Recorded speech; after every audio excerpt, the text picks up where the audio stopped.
A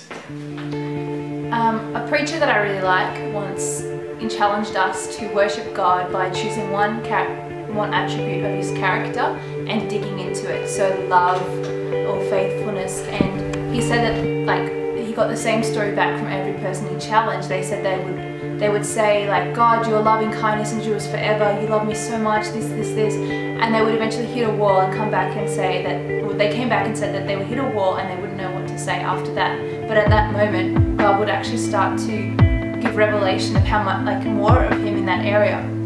And so I was practicing that on the plane the other day. I was worshipping God for his love and just saying how much you love me, God. Your love is huge, your love is like the ocean, God. You can't, even if I stuff up 1,000 times, you still love me. And then I eventually ran out of things to say. So I started to search in the Bible and realized, like in Song of Solomon, it says, how beautiful you are, my darling, there is no fault in you. You've stolen my heart with one glance of your eye. And so I began to learn more about his love for me.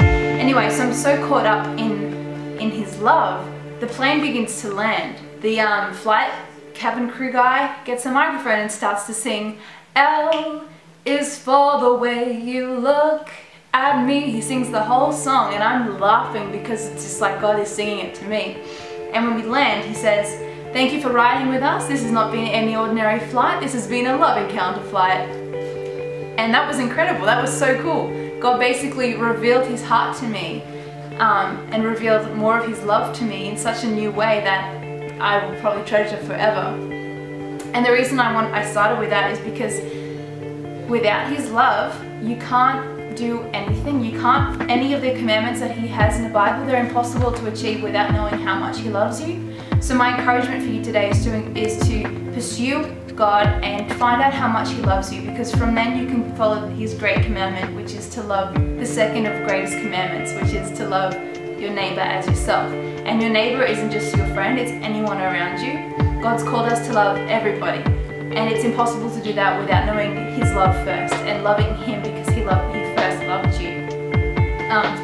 If you read John 15, he talks about remaining in him and he will remain in you, and then you will bear good fruits. You need to, he said, like, the Father will cut off every branch that doesn't bear fruit, and that's every branch in him that doesn't have him in them. So I believe that it's possible for a Christian to get to a point where they feel like they're connected, but they're not really, they feel like they're connected to the vine, but the vine isn't necessarily being allowed to flow through them. And you need to come to a point of letting God's love flow through you to receive that, to then be able to give it out to the world. And then Jesus says that you will remain in me if you obey my command, and that is to love each other deeply and to love other people how I loved you and I would lay down my life for you. So I just want to encourage you to start to ask God to increase love in your life, because without love you can't do anything. You need God's love to move in faith, because you need to know that my daddy loves me and I can do anything because he loves me. He's a good God.